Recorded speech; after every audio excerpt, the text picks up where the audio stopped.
posto era, bueno, Santi ya... El director de Justicia, sí, ¿no? Sí. Así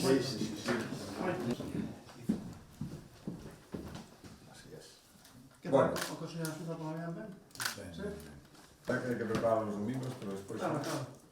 Queda mañana más o menos. Mañana que ven. Acabó. Mañana acabó. A mí me pasa que... Hace años se cambió el convenio de los sociedades secretarias y pasó a hacerlo justicia. Sí, pero bueno. Pero además de 4 anos para aquí eu vexo diferente.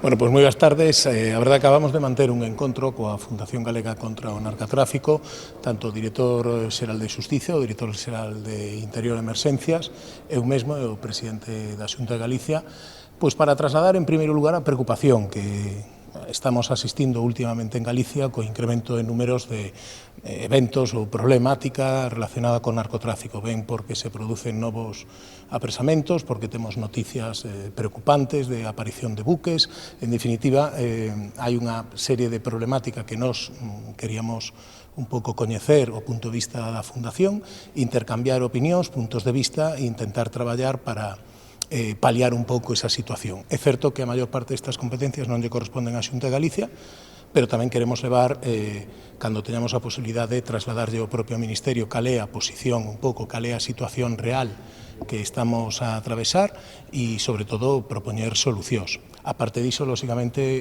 dentro da parte da, bueno, pues un pouco da, de tentar facer algunha campaña ou nese senso traballaremos e pronto coa Fundación chegaremos a algún acordo, algunha proposta que lle trasladaremos cando este pechada. Bueno, a verdad que a través dos medios de comunicación, sobre todo, estamos observando como nos últimos tempos hai un repunte de actividades relacionadas con narcotráficos. Ben porque aparecen narcos submarinos, porque están chegando ou aparecen algunha embarcación abandonada na praia, en definitiva, ou algún axuste de contas, non? Como que vimos hai poucos meses nunha poboación de Galicia que acabou coa morte dunha persona. En definitiva, ante esa situación social nos estamos preocupados e queremos poñer da nosa parte o que sexa necesario e, en segundo lugar, tamén trasladarlle ao Ministerio, cando sexa posible, pois cales son as necesidades que vemos que habería que implementar en Galicia, non? Para tallar a tempo e non chegar a unha situación, como falamos coa Fundación, que nos recorda a tempos pasados que non queremos chegar aí.